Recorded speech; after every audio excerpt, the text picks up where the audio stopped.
Voilà, c'était donc là l'adresse du président de la République à la veille de la commémoration de la Révolution de mars 1991. Et comme vous vous attendiez, ce communiqué du ministre du Travail et des Affaires sociales et humanitaires qui communique le 26 mars étant une fête légale en République du Mali, la journée du mercredi 26 mars 2014 est chômée et payé sur toute l'étendue du territoire national.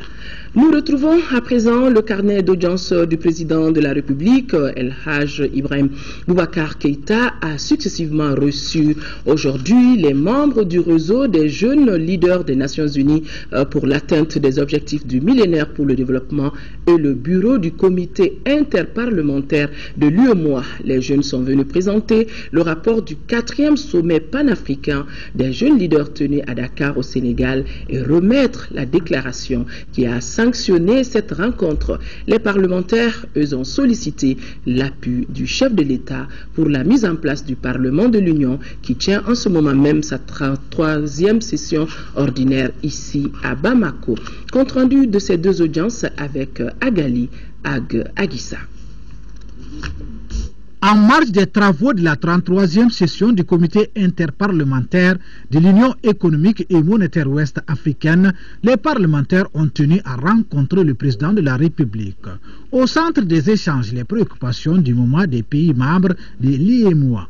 Au cours de ces travaux, le comité interparlementaire appréciera l'évolution des travaux de construction du siège du Parlement ici même à Bamako. C'est le lieu de vous remercier, Monsieur le Président de la République, pour l'affectation d'un terrain par les autorités maliennes. Nous avons besoin de votre soutien et nous souhaiterions que vous soyez notre porte-parole auprès de vos pairs en vue de l'installation rapide de cette institution. Des réalisations qui permettront de donner un coup d'accélérateur à l'élan de solidarité déjà enclenché entre les peuples des pays de l'Union. Les défis sont multiples et importants pour booster l'économie des pays membres de l'Union. Je sais que beaucoup a été fait pour chaque jour, chaque année, ancrer davantage, faire encore davantage participer nos populations à l'effort d'intégration. En les convainquant que ce qui est en œuvre là n'est pas une réunion au sommet dont il ne serait que les spectateurs passifs, mais qui sont concernés dans tous les aspects de leur vie. L'eau potable, simplement, les voies d'accès, les routes, les grands travaux hydrauliques, que ce soit pastoral ou villageoise. En fait, tout ce qui est entrepris aujourd'hui pour faire en sorte que notre espace soit effectivement un espace de solidarité, de vivre en commun, d'affronter ensemble les défis qui nous sont opposés, et ils sont nombreux. Les questions de sécurité ne sont pas les moindres. Auparavant, le président avait rencontré les représentants du réseau des jeunes leaders des Nations Unies pour l'atteinte des objectifs du millénaire pour le développement. Le compte rendu du 4e sommet panafricain des jeunes leaders tenu à Dakar et la déclaration des participants ont été remis au président Ibrahim Boubacar Keïta. Cette délégation a tenu à venir vous remettre ce matin le rapport du sommet de Dakar, mais aussi la déclaration, et vous notifier que la jeunesse africaine a décidé de vous demander de bien vouloir être son porte-parole auprès de l'Union africaine et des Nations Unies, dans le but de faire la promotion de cette déclaration. Cette déclaration prend en compte toutes les préoccupations et la vision des jeunes dans le cadre des objectifs de développement post-2015. Une occasion pour le président soucieux de l'avenir des jeunes de leur prodiguer des conseils. Ayez confiance en vous. Ayez confiance en vous. N'ayez aucun complexe. Surtout, lisez. Il n'y a rien de mystérieux aujourd'hui. Tout a déjà été écrit et fait. Il faut y pénétrer, il faut le savoir. Et quand vous le savez, vous n'avez pas de complexe. Si vous savez, je vous assure que vous serez partout à l'aise. Partout à l'aise. Il n'y a aucun mystère. Je dis à la jeunesse, il faut toujours lire. Vous devez être assidu, vous devez être discipliné. Vous devez savoir que le maître est le maître. Ce n'est pas le Dieu. mais il vous apprend quelque chose. Le président a félicité les jeunes leaders pour leur engagement pour l'atteinte des OMD, tout en leur réitérant son soutien indéfectible. Autre endroit, autre audience, celle accordée par le président de l'Assemblée nationale au représentant spécial de l'Union africaine au Mali et l'envoyé spécial de la Suisse pour la médiation dans la crise malienne. Avec les deux personnalités, le président de l'Assemblée a abordé des questions spécifiques de la stabilisation du Mali et de sa croissance économique. Compte rendu signé Youssouf Diakité. Les hauts représentants de l'Union africaine pour le Mali et le Sahel étaient là pour un message bien défini. Annoncer au président de l'Assemblée nationale l'accompagnement et le soutien constant de l'organisation sous-régionale au Mali et au peuple malien. Cette organisation, l'Union africaine, reste engagée au Mali pour accompagner le pays dans le processus de réconciliation nationale, dans un certain nombre de réformes, mais aussi que cette organisation est engagée sur le plan régional pour aider les pays du Sahel à coopérer pour répondre aux défis identifiés dans cette région, les défis de sécurité, de gouvernance et de développement. C'était au tour de l'envoyé spécial de la Suisse pour la médiation au Mali et la crise dans le Sahel d'être reçu par le président de l'Assemblée nationale. Avec lui, les échanges ont porté sur la coopération suisse au Mali, une coopération multisectorielle. L'Assemblée nationale du Mali allait être intégrée au sein de la francophonie. La décision de principe a été prise à Rabat il y a à peu près un mois. Elle sera confirmée à Ottawa lors de la plénière au mois de juillet. Et une mission d'information de la part de l'APF viendra prochainement, ces prochaines semaines, rencontrer le président pour voir l'aide que peut apporter l'APF à la reconstitution du Parlement malien, qui est certes reconstitué, mais il y a des aides techniques et logistiques qui peuvent être apportées. Et c'était l'occasion d'évoquer avec le président de l'Assemblée, qui est un personnage extrêmement important au niveau du pays, le rôle que joue la Suisse, qui est un pays ami du Mali depuis près de 40 ans. Tous conviennent qu'aucun État seul au monde ne peut faire face aux menaces terroristes. Donc, l'harmonisation des points de vue s'avère incontournable en vue de faire face aux défis de la sécurité, de la croissance économique et du développement durable. Restons avec les parlementaires pour dire que le comité interparlementaire de l'UEMOA, dont le siège est à Bamako, vous les avez déjà vus, ils ont été reçus par le président de la République, donc le CIP tient depuis hier sa 33e session ordinaire dans notre capitale. Et pendant 2 semaines, cette session sera consacrée au traditionnel renouvellement des instances du CIP. Daouda Sidiki Diarra. L'agenda de cette 33e session du comité interparlementaire de l'UEMOA prévoit entre autres une communication sur l'accord de partenariat économique entre la région Afrique et l'Union européenne. Les travaux seront également consacrés au renouvellement des instances de cette institution. Notre session va avoir une fois de plus l'agréable occasion d'entendre l'exposé du président de la Commission sur le fonctionnement et l'évolution de l'Union. Cet exercice qui consiste à informer les députés sur l'évolution des grands chantiers de l'Union constitue un moment fort de la première session annuelle du comité interparlementaire. La 33e session ordinaire du comité interparlementaire intervient 2 mois après sa mémorable session extraordinaire tenue à Cotonou et qui a vu l'élection de l'actuel président à la tête de cette institution interparlementaire. Grande est la joie du président du CIP d'avoir foulé le sol malien. Ce processus d'intégration de l'UEMOA permet de renforcer l'esprit de fraternité entre le comité interparlementaire et l'Assemblée nationale du Mali. Aux députés nationaux du Mali qui viennent de rejoindre le CIP, je leur souhaite bon vent et plein succès dans leur mission au sein du CIP et les invite à renforcer l'esprit de fraternité, de collaboration et d'enrichissement mutuel qui a toujours prévalu entre la représentation nationale du Mali et le comité interparlementaire. C'est en se mettant ensemble que le CIP et les parlements nationaux peuvent contribuer efficacement à la prise en charge par nos gouvernements respectifs et par les organes de l'UEMOA des questions relatives à l'intégration économique et sociale de nos pays. C'est avec chaleur que le comité interparlementaire de l'Union économique monétaire ouest-africaine a accueilli les 5 nouveaux députés représentant l'Assemblée nationale du Mali en son sein.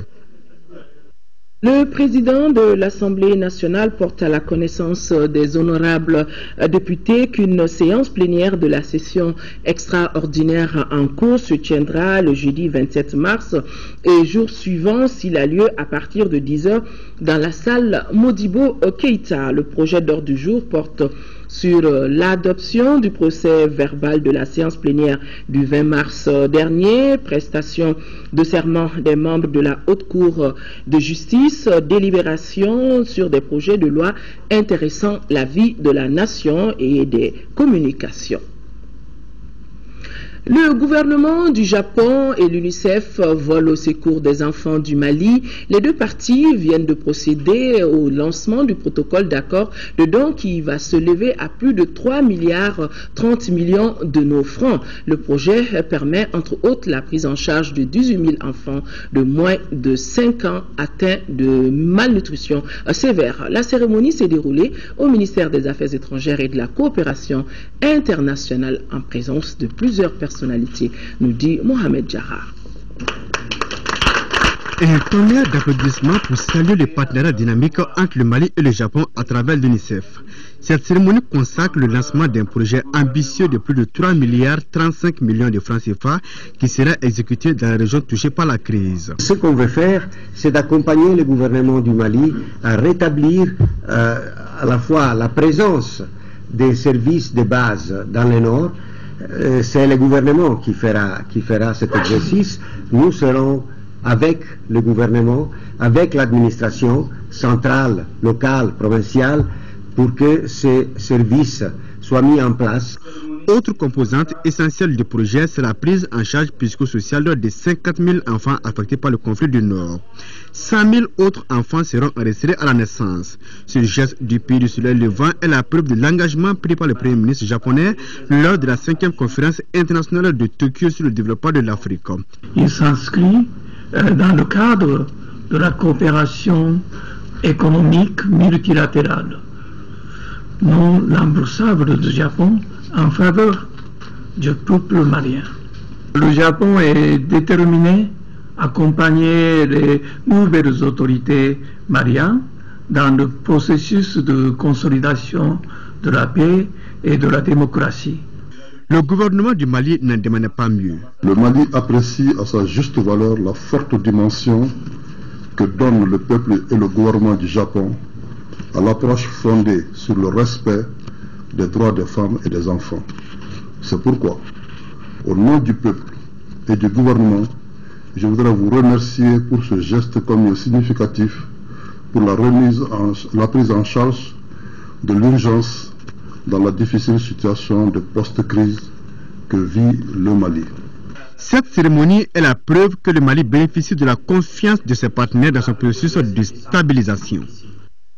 Le ministre des Affaires étrangères et de la coopération internationale a participé aujourd'hui à Yamoussoukro à la 31e session ordinaire du Conseil de médiation et de sécurité, conseil qui regroupe les ministres des Affaires étrangères et de la défense des États membres de la communauté économique des États de l'Afrique de l'Ouest. Cette rencontre d'une journée a salué l'évolution positive de la situation politique et sécuritaire au Mali et a examiné le processus de transition en Guinée-Bissau devant déboucher sur des élections présidentielles et législatives en avril prochain. Le ministre de la Communication et des Nouvelles Technologies de l'Information lui quitte Bamako ce soir pour Dubaï aux Émirats Arabes Unis. Jean-Marie Idrissa Sangaré participera à la conférence mondiale de développement des télécommunications. La conférence mondiale de développement des télécommunications, je le rappelle, est l'instance suprême du bureau de développement des télécommunications et cette rencontre est convoquée tous les 4 ans. Elle a pour but d'examiner les projets réalisés en matière de télécommunications dans les pays en développement et d'établir les priorités de développement d'éthique, les stratégies et les plans d'action futur. Le ministre Jean-Marie Idrissa Sangaré profitera des travaux de la conférence pour lancer officiellement la campagne pour la réélection du Mali au Conseil de l'Union internationale des télécommunications.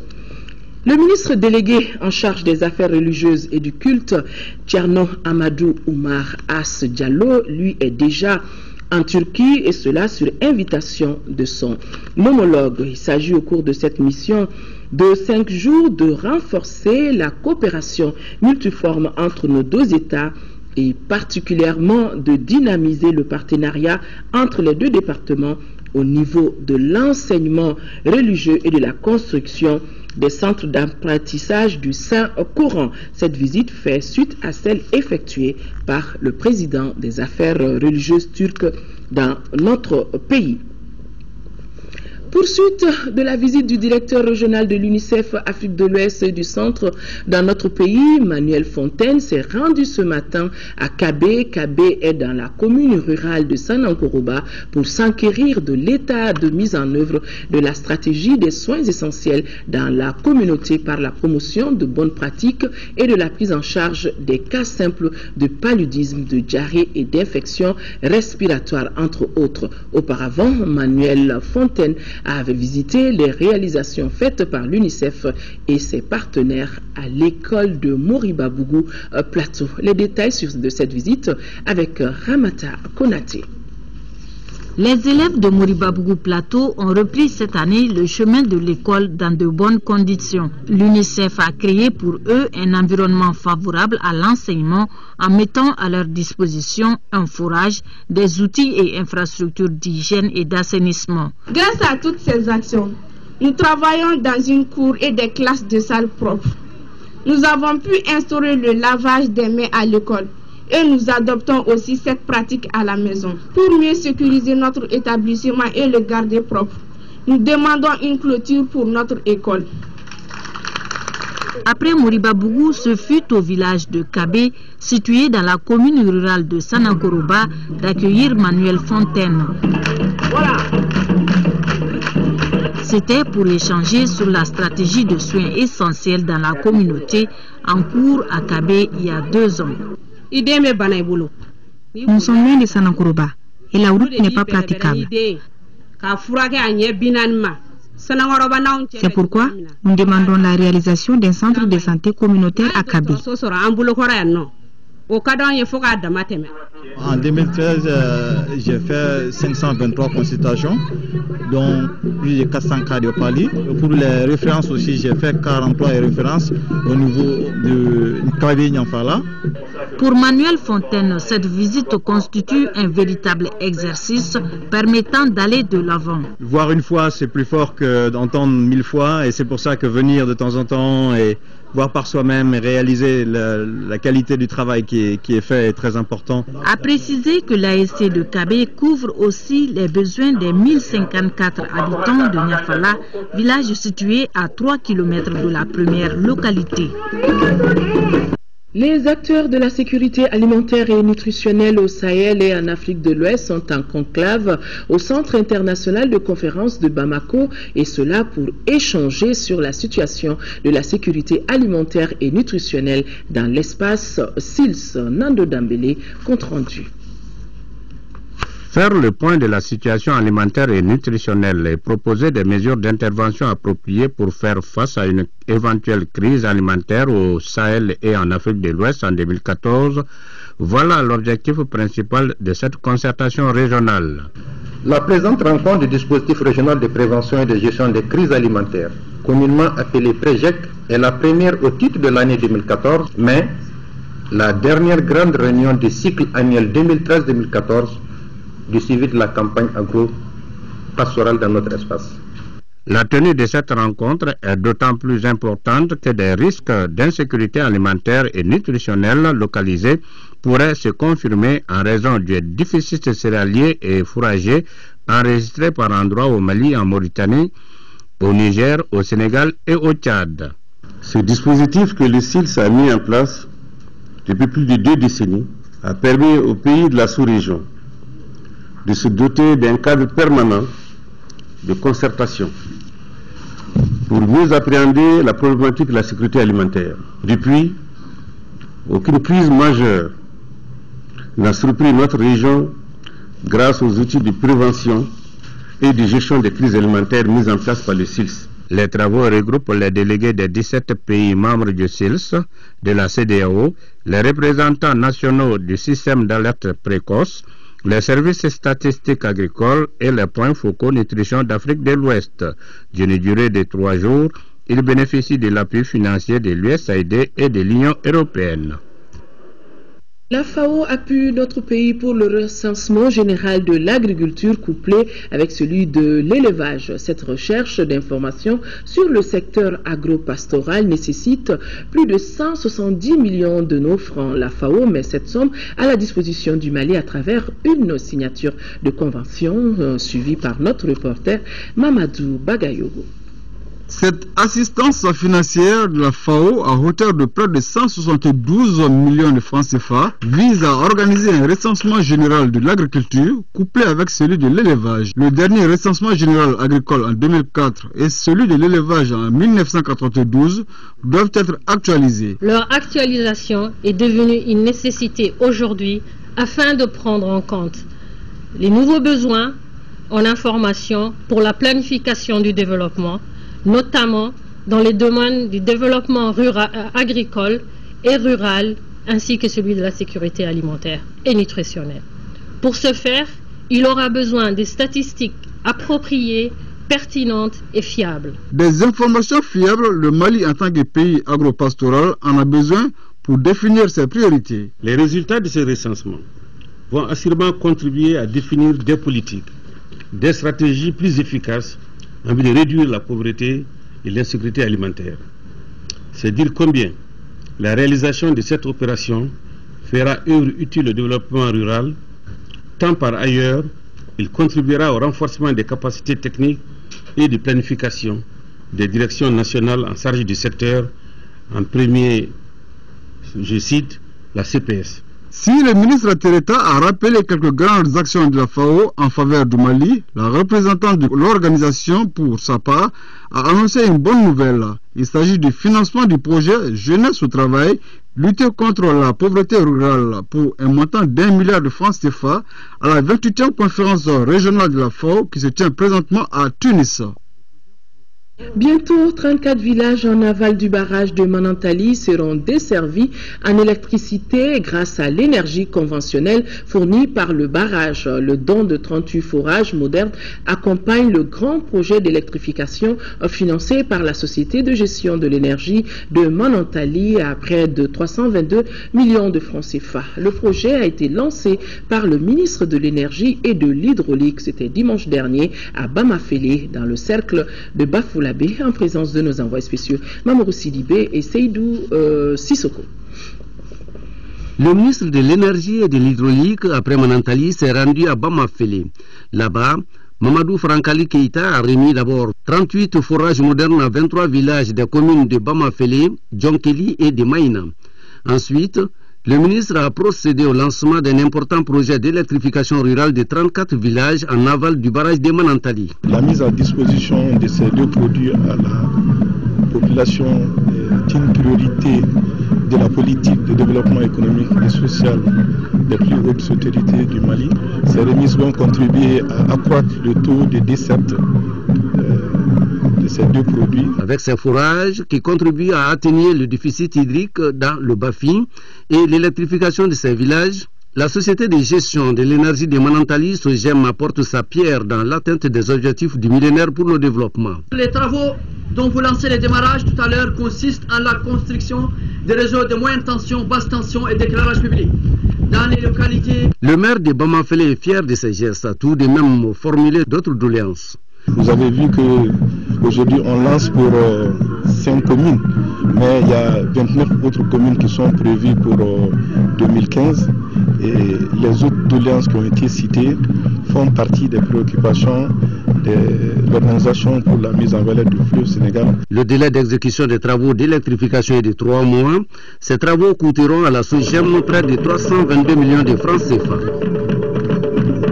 La Banque mondiale a initié à son siège ici à Bamako la diffusion d'une vidéoconférence à l'ACI 2000. Le thème de cette vidéoconférence tenue alors depuis Washington aux États-Unis d'Amérique était l'emploi des jeunes en Afrique subsaharienne. Animée depuis Washington par des experts, cette vidéoconférence a permis de relancer le débat sur l'emploi des jeunes en milieu urbain et rural et les défis de l'éducation qui en priorité va renforcer la création d'emplois. Compte rendu Mahamadou Doumbia. Comment encourager la transition des jeunes vers un emploi productif? Comment améliorer les compétences des jeunes? Comment augmenter la productivité de l'agriculture et du secteur informel? Voilà en substance les questions discutées au cours d'une vidéoconférence initiée par la Banque mondiale depuis Washington. C'est notre travail de réfléchir, de faire de fortes propositions, mais ce qui est encore plus important, c'est de commencer à agir concrètement. Entre 2000 et 2011, le produit brut a enregistré une hausse de plus de 4,5% par an en Afrique. En même temps, beaucoup d'Africains demeurent insatisfaits de ce progrès économique parce que la problématique de l'emploi des jeunes demeure un défi, eu égard au nombre croissant de jeunes diplômés. La question de l'emploi des jeunes exige un certain nombre de dispositions à prendre, dont la première c'est déjà la définition d'une politique nationale de l'emploi, ce que nous avons fait au Mali et nous sommes en train de finaliser cette politique nationale avec le plan d'action opérationnel. La deuxième chose, à mon avis, c'est aussi d'écouter l'aspiration des jeunes. Qu'est-ce que les jeunes eux-mêmes souhaitent faire? À la lueur des débats, il ressort que les gouvernements doivent s'approprier le problème de l'emploi dans son ensemble. Au Mali, l'agriculture demeure une opportunité. En définitive, il a été reconnu que l'éducation détermine les opportunités et le secteur privé doit être le plus grand pourvoyeur d'emploi. Certes, il faut aussi avoir de grandes ambitions. La première édition de la dictée de la francophonie s'est déroulée à l'école de maintien de la paix à Lune-Blondin-Bay. L'exercice a été organisé par la Commission nationale de la francophonie en collaboration avec l'ambassade de France et l'association malienne des professeurs de langue française, et cela à l'intention de diplomates francophones, non francophones et des professionnels de la langue française. Plusieurs ministres ont également pris part à cette belle fête de la francophonie, nous dit Lamine Keita. C'est dans une ambiance bon enfant que s'est tenue la première édition de la dictée de la francophonie, à laquelle ont pris part une centaine de personnes, dont des ministres, des diplomates, des journalistes et des professeurs de français. Cet exercice s'inscrit dans le cadre de la semaine de la francophonie. Nous voulions donner l'exemple des ministres, des ambassadeurs, on voulait donner l'exemple et dire à la jeunesse, ben voyez, la langue française, ça fait partie de l'excellence. Ça fait 20 ans, 30 ans qu'on n'a pas fait de dictée. Eh bien, on vous donne l'exemple, on vous montre l'exemple. Voilà. Encore une fois, dans les valeurs que nous avons en partage, au sein de cette semaine de la francophonie, nous voulions mettre une lumière particulière sur la langue française.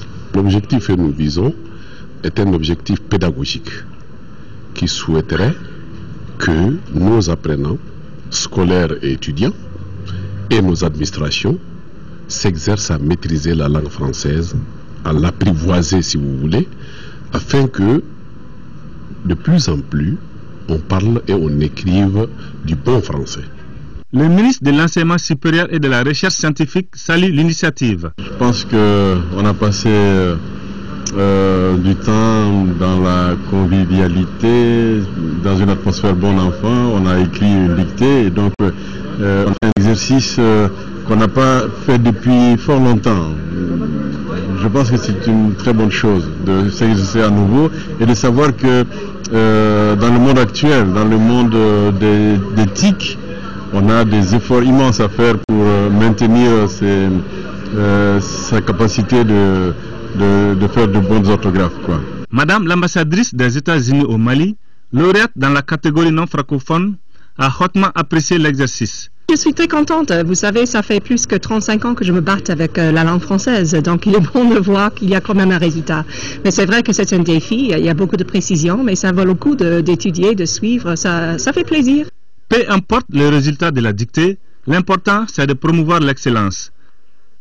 Lamine Keita a oublié de nous dire de toutes les personnalités maliennes qui a remporté un prix.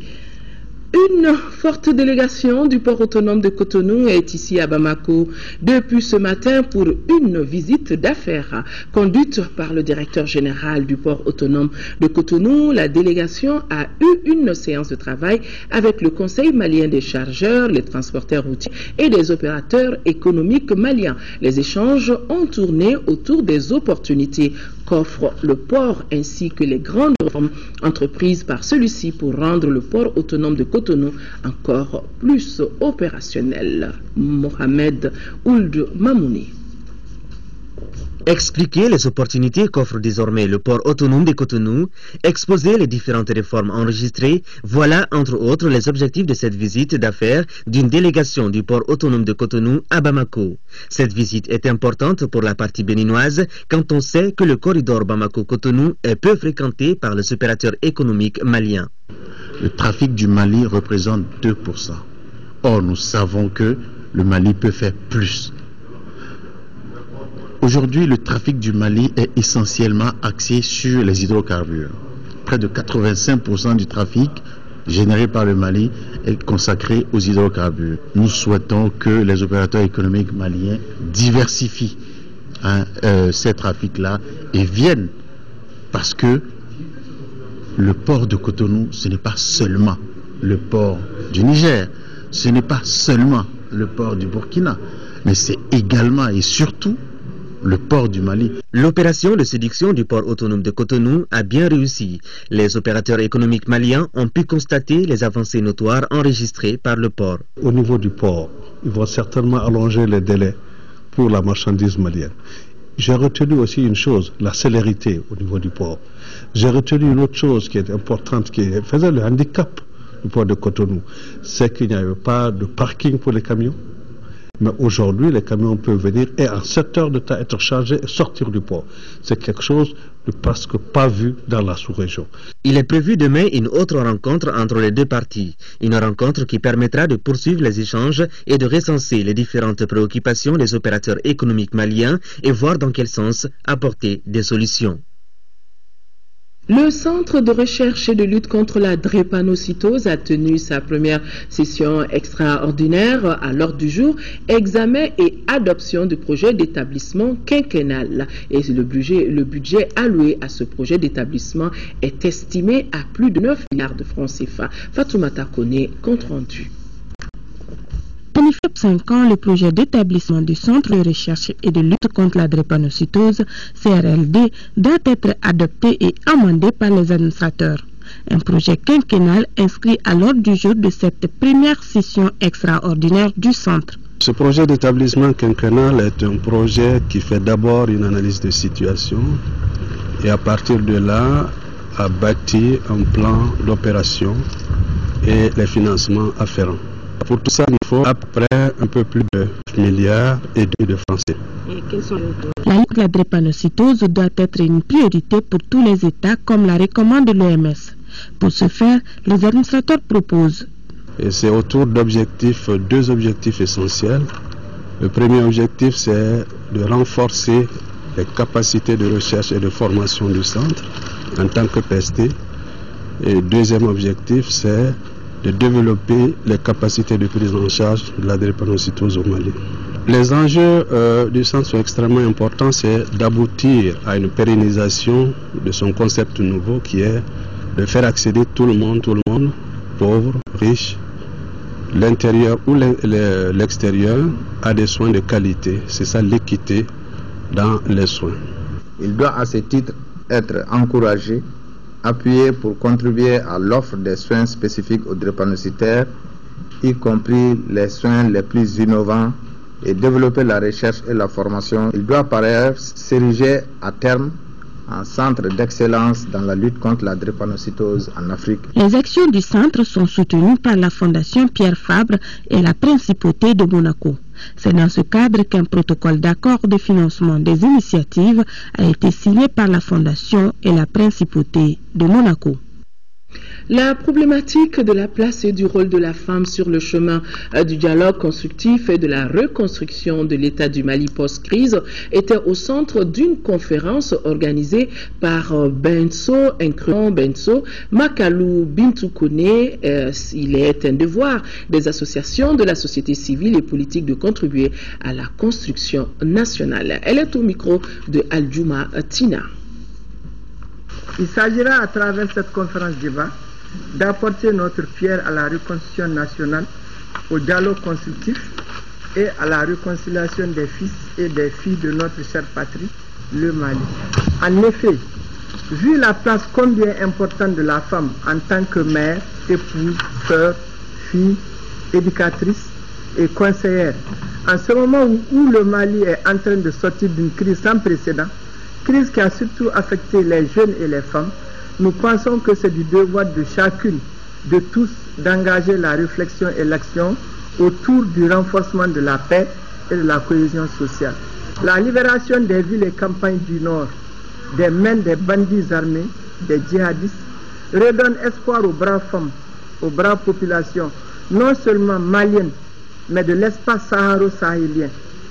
Aussi, les femmes qui représentent plus de 51% de la population doivent jouer leur partition dans cette reconstruction nationale, voire régionale. Car il y a de notre point de vue beaucoup à faire et à refaire. En 5e région, la salle de réunion de l'hôtel Kanaga de Mopti a servi de cadre au forum multi-acteurs sur la gouvernance de la sécurité au Mali, et le forum a regroupé l'ensemble des acteurs de la société civile, des pouvoirs publics et des partenaires au développement impliqués dans la gouvernance de la sécurité. Aminata Touré depuis Mopti. Ce forum multi-acteurs de Mopti s'inscrit dans une nouvelle perspective qui vise à produire des propositions concrètes pour l'ensemble des acteurs, État, société civile, collectivités, acteurs politiques, entre autres, en vue d'aboutir à une stratégie durable de sortie des crises au Mali. Mopti est le lien entre le nord et le sud du pays. Et puis Mopti a subi les conséquences, les effets, disons, de toutes les régions occupées. Donc la question de la sécurité, dans ces différents aspects, se sont posés dans le cas de Mopti. C'est ce qui a motivé le choix de Mopti. Dans le cadre de ce forum multi-acteurs, avec les différents acteurs, pour qu'ensemble nous regardions comment on peut réfléchir par nous-mêmes sur les questions de la sécurité pour éviter que ce qui s'est passé dans notre pays se reproduise. Ce forum multi-acteurs est la première étape d'une initiative globale sur la sécurité dont l'étape suivante se déroulera à Bamako. Je voudrais ici vous réaffirmer tout le soutien du gouverneur de la région de Mopti et nos encouragements. J'espère fortement que les conclusions de vos travaux contribueront à faire des propositions concrètes à l'État, aux partis politiques, aux organisations de la société civile, aux partenaires, au développement de notre pays, en vue de retour à la paix et à la réconciliation des cœurs et des esprits et la stabilité de notre pays. Le forum multi-acteurs sur la gouvernance au Mali est un espace de dialogue ouvert en juin 2008 à la suite d'une dynamique de réflexion sur la gouvernance légitime amorcée dans le cadre d'un colloque international interdisciplinaire et interacteurs. L'armée malienne, suite à la patrouille d'envergure initiée dans la localité de Tamkoutat, vient de mettre la main sur un lot de matériel de guerre appartenant aux combattants du Moujao. Ces matériels ont été récupérés dans une forêt située au nord de Tamkoutat. Cette moisson de nos forces armées ne fait que réduire la capacité d'attaque de l'ennemi. Des détails avec le lieutenant-colonel Adama Diarra, qui est l'adjoint au commandant du PC Mali basé à Gao, et il est au micro de Boubacar Bablin Touré. Le 6 février 2014, suite aux tueries de Tamkoutat, l'opération Maliba a initié une opération de patrouille de longue durée dans la localité de Tamkoutat. Cette patrouille a découvert des matériels de guerre dans la forêt de Inabaka, à 5 km au nord de Tamkoutat. Les matériels de guerre récupérés se composent comme suit. 6 tubes de BM21, dont 3 sont adaptés à la tourelle ensuite une roquette de 85 mm. Les matériels de guerre sont supposés appartenir au Mojao parce que le secteur, la zone dans laquelle le matériel a été découvert, c'est la zone de prédilection du Mojao. Je demande plus de coopération à la population auprès des forces armées pour nous faciliter l'accomplissement de notre mission parce que nous sommes actuellement à l'étape de stabilisation de l'opération Maliba. Cette opération demande forcément l'implication de la population pour nous faciliter notre tâche. Un magazine après ce journal, le ministre des Maliens de l'extérieur a effectué une tournée en Afrique centrale où il a rencontré les autorités des pays visités ainsi que ses compatriotes. Après donc ce journal, vous pourrez suivre un magazine consacré à cette tournée. Voilà, mesdames et messieurs, c'est donc tout pour ce journal. Merci de l'avoir suivi. L'information reprendra ses droits demain 13h et 20h. Je me ferai le plaisir d'être là pour l'édition de 20h. Excellente nuit à tous. Au revoir.